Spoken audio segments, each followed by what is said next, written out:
6 दिसंबर 1992 को अयोध्या में बाबरी मस्जिद तोड़ दी गई। मंदिर और मस्जिद का झगड़ा बहुत पुराना है, लेकिन इस झगड़े को अपने फायदों के लिए अंग्रेजों ने खूब इस्तेमाल किया। यह प्रचार अंग्रेजों ने ही किया कि मुगल शासक बाबर ने मंदिर को तोड़कर मस्जिद बनाई है। हम बताते चलें कि तस्वीरें बेहद पुरानी हैं, इसलिए इसकी क्वालिटी बेहद खराब है।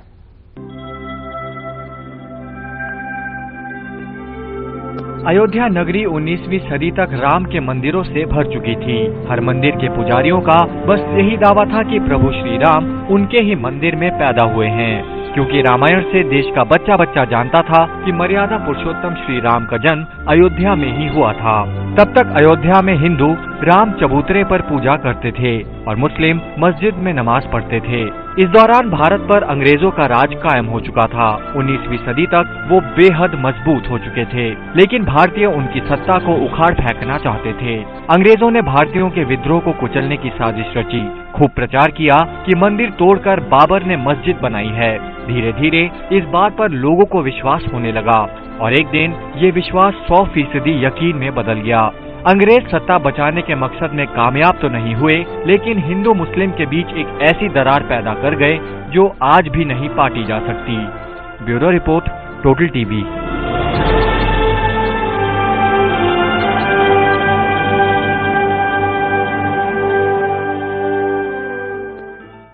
तेईस दिसंबर 1949 को अयोध्या में मस्जिद में नमाज पढ़ने और राम चबूतरे पर पूजा करने की परंपरा हमेशा हमेशा के लिए बंद हो गई।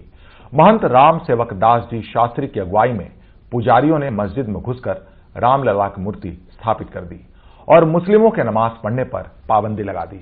आपको दिखाते हैं कि मस्जिद में मूर्ति कैसे रखी गई। महंत राम सेवक दास जी शास्त्री आज इस दुनिया में नहीं है। आपने श्री राम जन्मभूमि के अंदर श्री रामलला जी का प्राकट्य उत्सव किया था। वह कौन सा डेट है, कौन सा तारीख है, कौन सा सन है, आप बताने का कष्ट करें। 23 दिसंबर 1949 ईस्वी। 23 दिसंबर 1949 ईस्वी में आपने श्री राम लला जी का प्राकट्य उत्सव किया था और वहाँ बाबरी मस्जिद में भगवान का अवतार हुआ था आपके द्वारा। आपके ऊपर भी कोई ऑर्गेनाइजर था? उस नियुक्ति में प्रधान नैयर साहब थे। के नैयर जो यहाँ के डीएम थे। और 1949 से लगातार प्रतिमा रखी गई है, तब से नहीं हटाई गई अभी तक। तो आपने रखी थी? महंत राम सेवक दास जी शास्त्री जी जो आप सामने में है, आपने ही रखी थी। आज हमारे और भी सहयोगी थे, केवल मैं नहीं था। तो मूर्ति रखने का काम आपको कैसे, उसके बारे में आपने कैसे सोचा? ये तो स्वप्न रूप हुआ। उस स्वप्न को साकार किया मूर्ति रख के। गवर्नमेंट ने आपके नाम से वारंट जारी किया था। वो वारंट का नकल मैं इस समय आपको मौजूद है, मैं दिखा सकता हूँ आपको। जेल से कैसे निकला? जेल से फिर वो जमानत पर रिहा हुए, मुकदमे चले और मुकदमे से आप फिर बरी हो गए।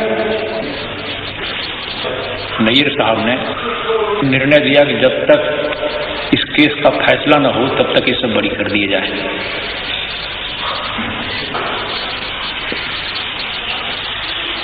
मेरा जो प्रारंभिक काम था कि भगवान राम उसमें स्थापित हों, इस सिद्धांत लेकर जितना काम करना था मैं किया। अभी बोलने पे मुझे गवर्नमेंट बंद भी कर सकती है। इसलिए मैं बोलता हूं नहीं। मस्जिद में मूर्ति रखने की खबर जब इमाम हाजी अब्दुल गफ्फार को लगी तो उन्होंने डीएम के नैयर से मुलाकात की। ये वही डीएम है जिनके बारे में महंत राम सेवक दास जी शास्त्री पहले ही बता चुके हैं कि मूर्ति रखवाने में उन्होंने बहुत मदद की थी। डीएम नैयर ने उनसे कहा कि इस जुमे यानी शुक्रवार को आप लोग कहीं और नमाज पढ़ लें, तब तक वो इस विवाद को निपटा देंगे। इस बात की तस्दीक कई और लोग भी करते हैं। इमाम हाजी अब्दुल गफ्फार भी आज हमारे बीच नहीं है। सन 49 की रात में जब मेरे फादर हाजी अब्दुल गफ्फार साहब ईशा की नमाज पढ़ने के लिए गए थे, तो उस वक्त नमाज पढ़ा के घर जब वापस आए तो सुबह फजर की दूसरे दिन सुबह जुमे के दिन फजर की नमाज पढ़ाने इनको जाना था। फिर तो उतनी में मौजूद रात में आया जो वहाँ मस्जिद में रहता था, सफाई करने वाला, झाड़ू देने वाला, उसने बतलाया कि हमारे यहाँ मस्जिद के अंदर तो मूर्ति रख दिया है बैरागियों ने। तो इन्होंने कहा कि अच्छा ठीक है, हम चल रहे हैं वहाँ, ऐसा कैसे हो सकता है। जब वहाँ आए तो डीएम ने वादा किया कि आप इस जुमे की नमाज कहीं अलग पढ़ लीजिए और उसके बाद में हम 2-4 जुमे में इसका फैसला करके आपके हवाले कर देंगे, फिर आप इसमें नमाज पढ़िएगा। तो ये उसी जुमे का इंतजार आज तक कर रहे हैं।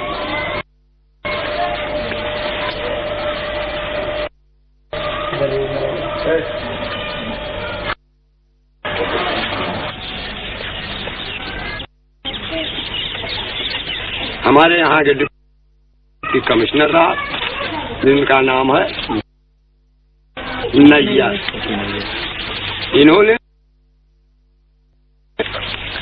उसमें बूथ रखा दिया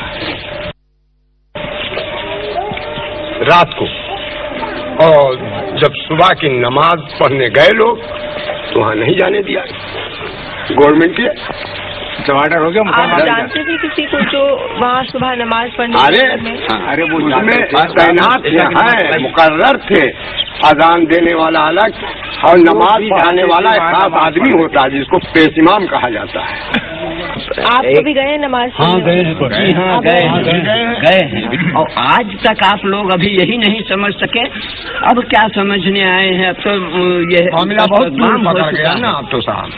अब ज़ेर गौर है वहाँ अदालत में, दुनिया कल फसार हो गया, खुदा मालूम कितने लोग नजर आतश हो गए, कितने लोग मौत के घाट पहुँच गए। और इसके बाद जनाब आज आप आते हैं उसके लिए जांच के लिए। हम लोग